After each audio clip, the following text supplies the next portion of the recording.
During medieval times, one artist set out to paint Jesus. So in his village, he searched who could be the ideal model. So he finally discovered one young person who looked very honest, compassionate, and healthy. So it took a couple of years to finish the painting.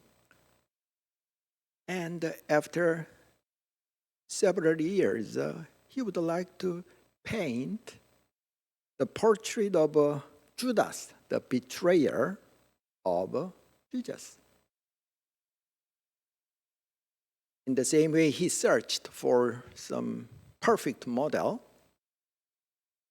but he could not find out some ideal model for Judas. So he eventually ventured in some local prison and find out some perfect one person whose face was marred with anger, resentment, and deceit.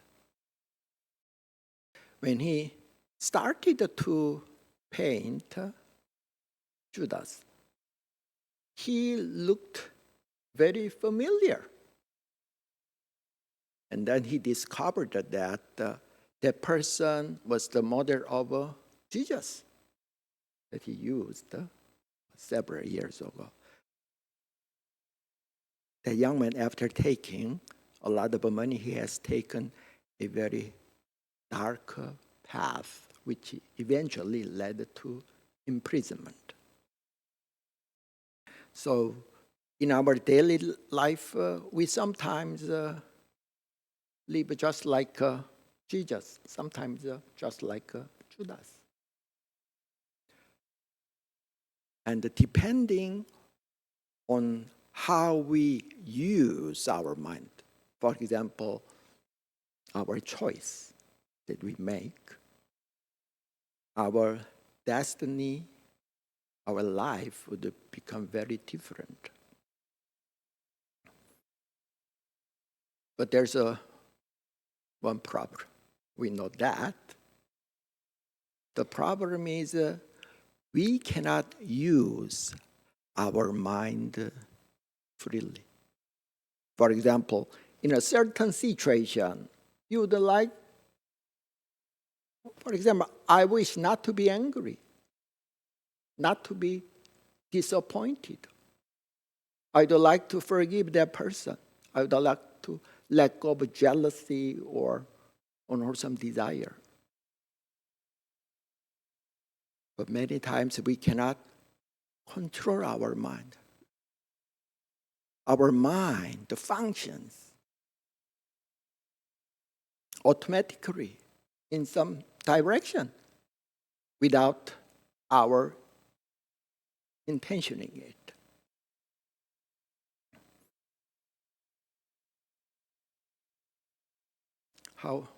What are we supposed to do? But there's a good news. We can train our mind efficiently in order to use our mind very well. If we use our mind very well, our life would become completely different. We can train our dog just like we train our body. In a gym, when we train our body, cultivate it, our body would become very different. We become very healthy. It's the same with our mind.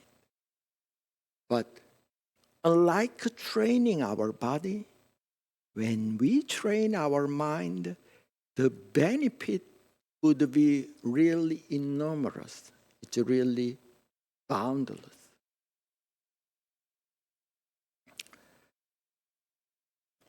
For example, when you train your dog, what would be the first command?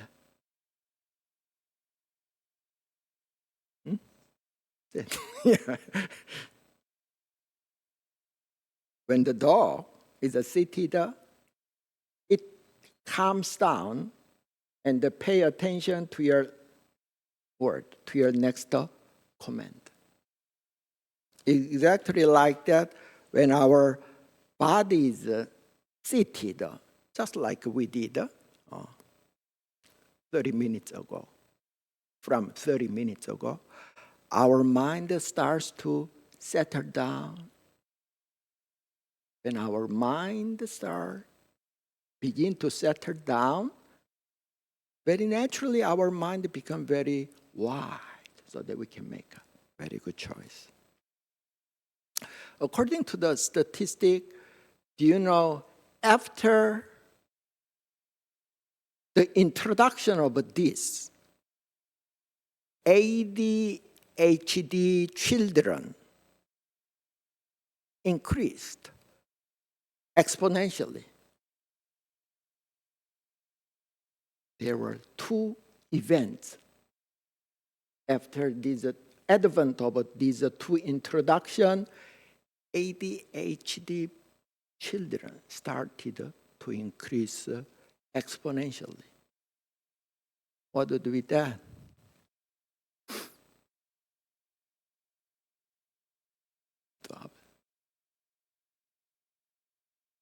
Yeah, but what I would like to say is ADHD, attention deficit hyperactivity disorder, people start to rise exponentially after people started to use widely color television, especially in England. And after people started to use widely cell phones, ADHD patients start to rise exponentially. So is that just a simple correlation or causation? It is still being debated. But the sure thing is this kind of a sensory overload really polluted the mind of the children as well as all people. Would you read that chapter of the Diamond Sutra? Yeah.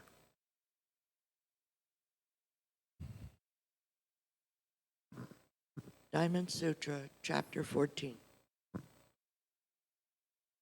Therefore, Subhuti, bodhisattvas should leave behind all phenomenal distinctions and awaken the thought of the consummation of incomparable enlightenment by not allowing the mind to depend upon notions evoked by the sensible world, by not allowing the mind to depend upon notions evoked by sounds, odors, flavors, touch contacts, or any qualities. The mind should be kept independent of any thoughts which arise within it. If the mind depends upon anything, it has no sure haven. Mm-hmm. So even though when we practice sitting meditation, we are with a lot of wandering thoughts, at least our mind become independent from seeing, hearing, touching, and so on, from our sensory experience. That's really important to recharge our mind, to hone our innate wisdom. So specifically, what could be the benefit of sitting meditation? But 2 weeks ago, I said several things. The first thing, according to our One Buddhism scripture, rash and flighty behavior will gradually disappear.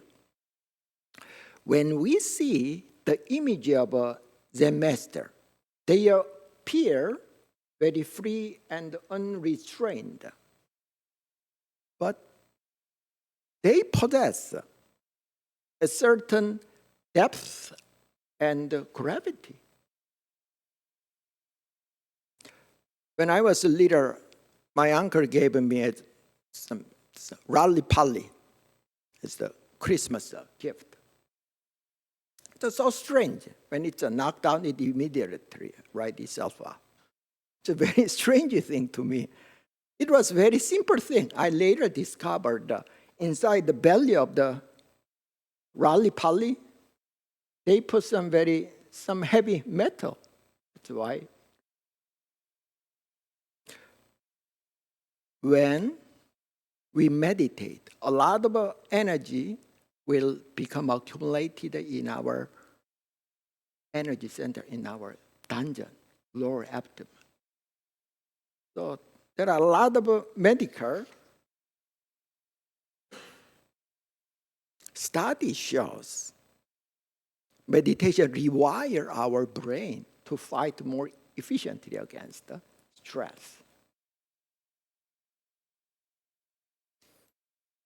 President Park in the 70s in Korea was a key figure for modernization and economic progress. On August 15, 1971, on some Liberation Day celebration, when he delivered a speech, Moon Se-kwang, the 22-year-old North Korean spy, fired a gun. And the bullet missed the president, but hit the first lady, who immediately died on the spot. So lots of politicians were very afraid and left the auditorium, and it's a chaos. But after that, young spy was captured at the back. I'm not sure you can see that. The President Park, just lowered his body, and then he got up and he finished his speech. I was in the 4th grade, but it was very much impressive. Very much. It's the kind of the characteristic of the hero. Would you read that medical study? Yeah. The first one. Even after 5 days of integrative body-mind training, participants showed reduced cortisol, the stress hormone, and greater control over impulsive reactions.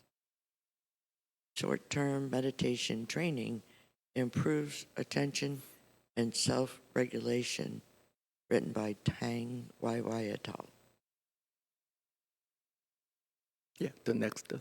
Long-term meditators displayed lower emotional reactivity and a calmer baseline, a biological correlate of inner-centeredness. Decreased activity in the amygdala, the fear and reactivity center, or fight or flight alarm center. Less reactivity here means we are less emotionally hijacked by stress, worry, and fear. Brain changes. Studies using MRI scans have shown that long-term meditation can lead to changes in the prefrontal cortex, the area of the brain responsible for executive functions like focus, decision-making, and willpower. It can also reduce the size and activity of the amygdala, or the brain's fear center, making individuals less reactive to stress and negative emotions. This biological rewiring provides a solid foundation for enhanced emotional regulation and persistence, the power of endurance growth. Yeah. Thank you. The second benefit, it means the concrete benefit, is the sixth sense organs will become orderly, very natural. Do you know how professional pickpockets identify their target? If somebody, let's say in the subway, look anxious, constantly checking their pocket or purse and so on, that raised the red flag, that pickpocket. When we have something in our mind, it can be some worry or resentment or whatever things, just like that person who have a lot of cash or jewel, our life, our behavior will not become very natural and orderly. there was one Buddhist master, like 500 years ago in Joseon Dynasty, Jinmu. One day, his friend, a very well-known Confucian scholar, would like to make him break some basic precepts. And she hired a very beautiful young woman, one dancer, and they paid a lot. Why don't you seduce the monastery? And as a professional dancer, she played some music and danced with that. She asked, why don't we dance? And that master said, why not? And they started to dance. And it was late in the fall. All of a sudden, the master saw one ripe persimmon fell on the ground. So he unawares went to the fallen persimmon and picked up that. And the lady was very embarrassed and left. So, if we meditate, we may not become very good or sacred person. We become very free and liberated person. Our original mind, symbolized by this circle, it is transcend the good and bad, wholesome and unwholesome. So meditation, they said, restore order and harmony. Eyes see but do not cling. Ears hear but do not act. Tongues taste but does not demand more. We become very free person. One of the benefits of sitting meditation. And one another thing is the power of endurance grows by practicing meditation.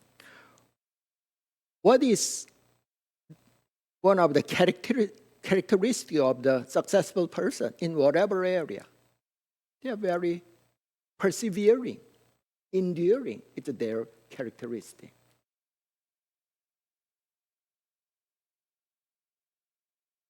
Have you seen this photo? John F. Kennedy said this is the most striking image that he ever saw. In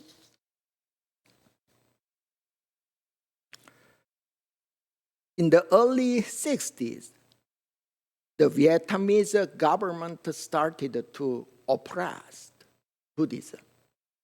And eventually, the government forces start to fire and kill lots of Buddhist protesters. So this monk, Thi Quang De, at the time he was in his early 60s, he decided to, his mind to sacrifice himself. He very calmly went to the busy street in Saigon, and the gasoline was poured, and he was set on fire. And he didn't cry out or flinch at all. It's not clenching his teeth and endure that. He was beyond his body. He was so calm. Just. One day, one minister asked to our third head Dharma master, how Jesus could endure such a physical pain and agony on the cross when he was crucified. Then Master Desan said, does an enlightened sage experience suffering? They have a place to dwell, a refuge beyond all suffering. So these are some extreme cases. But when you regularly meditate, sitting meditation, you will become very enduring and persevering person, even though you do not have to practice mindfulness in that area.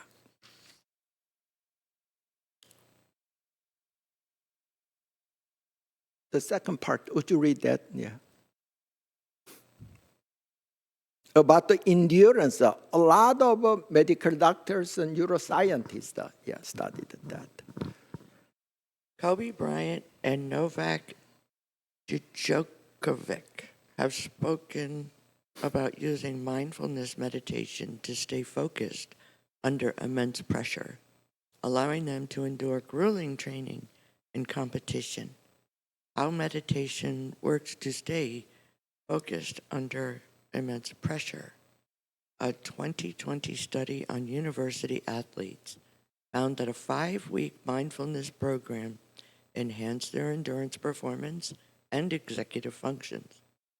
A 2020 study on university athletes found that participants in the meditation group were able to exercise for a longer duration before exhaustion compared to the control group.